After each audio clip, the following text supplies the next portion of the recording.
At 03:42 hours on March 18th, 2025, a single encrypted message lit up secure channels across 3 continents. Benjamin Netanyahu, Prime Minister of Israel, had been rushed to Hadassah Medical Center in Jerusalem. Within minutes, conflicting reports flooded intelligence networks. Some claimed cardiac arrest. Others whispered assassination attempt. The truth? Nobody outside that hospital room knew for certain. What happened next triggered one of the most complex geopolitical scrambles in modern history. Israel's Shin Bet security service went dark. Communication protocols shifted to emergency encryption. At 03:59 hours, the Israeli Defense Forces elevated their alert status without public announcement. Tank battalions near the Gaza border received standby orders. Air defense batteries across Tel Aviv powered up their radar systems. And in Washington, the White House Situation Room began filling with officials who'd been pulled from sleep. But here's what made this different from every other health scare involving a world leader. Netanyahu wasn't just Israel's prime minister. He was the linchpin holding together the most volatile region on earth during its most dangerous moment in decades. Iran had just conducted naval exercises in the Red Sea. Hezbollah forces in Lebanon were at their highest readiness level since 2006. Hamas leadership in Qatar had gone silent 12 hours earlier. And now the one man coordinating Israel's response to all of it might be incapacitated or worse. The first official statement came at 04:21 hours. Terse, clinical. Prime Minister Netanyahu is receiving medical care. Further updates will follow. No diagnosis. No prognosis, just enough information to confirm something serious had occurred. Intelligence analysts immediately began wargaming scenarios. If Netanyahu was dead, who controlled Israel's nuclear arsenal during the transition? If he was alive but unable to lead, would the coalition government fracture? And most critically, would Israel's enemies interpret this moment as an opportunity? Moscow's response arrived faster than expected. At 04:37 hours, Russian state media reported the incident with unusual detail, citing sources they shouldn't have had access to. That meant one of 2 things.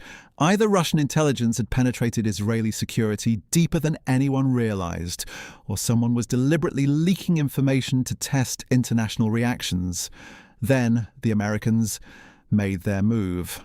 At 04:45 hours, 2 additional Arleigh Burke-class destroyers received orders to accelerate toward the eastern Mediterranean. The USS Eisenhower Carrier Strike Group, already operating near Cyprus, shifted to a tighter defensive formation, and according to claimed defense sources, CENTCOM authorized prepositioning of rapid response forces at undisclosed locations. None of this was public. None of this made headlines, but every military command center from Tehran to Beijing was watching those ship movements, reading between the lines, calculating probabilities. Because in the Middle East, perception drives action. And right now, the perception was simple. Israel might be leaderless at the exact moment regional tensions were reaching critical mass. What nobody knew yet was that Netanyahu's condition wasn't the real crisis. The crisis was what his potential absence would unleash in the next 72 hours. At 05:12 hours, the first domino fell, not in Jerusalem, but in Tehran. Iranian Revolutionary Guard Corps naval units, supposedly in standby mode after their Red Sea exercises, suddenly altered course. 3 Ghadir-class submarines disappeared from satellite tracking. Surface vessels began dispersing toward the Strait of Hormuz. The timing wasn't coincidental. Iran's supreme leader had built his entire regional strategy around exploiting moments of Israeli vulnerability. If Netanyahu was compromised, the calculation changed instantly. Hezbollah received coded instructions at 05:28 hours, not to attack, but to prepare. Rocket batteries in southern Lebanon began subtle repositioning, moving just enough to complicate Israeli targeting solutions without triggering immediate retaliation. In Gaza, Hamas commanders emerged from their tunnels for the first time in weeks, testing whether Israeli surveillance patterns had shifted. They had, because inside the IDF's Kiryat headquarters in Tel Aviv, every strategic decision now required consensus from officials who'd never had to make them alone. Defense Minister Yoav Gallant convened an emergency session at 0544 hours. The question wasn't whether Netanyahu would survive. The question was whether Israel's enemies would wait to find out. American intelligence detected the shift immediately. At 0601 hours, CIA's Middle East desk flagged unusual electronic chatter across Iranian military frequencies.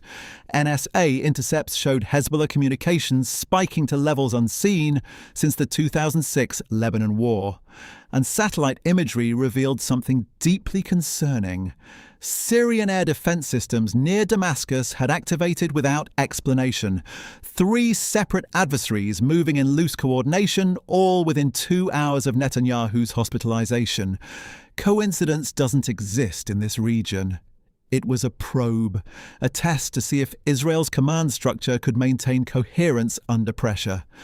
The Americans understood this instantly, which is why at 0615 hours, Secretary of State Antony Blinken placed direct calls to counterparts in Riyadh, Ankara, and Cairo. The message was identical to all 3. Any escalation during this window would be considered opportunistic aggression, and the United States would respond accordingly. But words only matter when backed by capability. At 0638 hours, the Pentagon authorized something rarely seen outside active combat. B-52 bombers from Barksdale Air Force Base received encrypted tasking orders. Their destination, undisclosed. Their payload, undisclosed.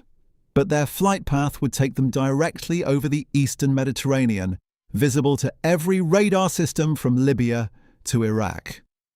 It was a signal written in jet fuel and ordnance.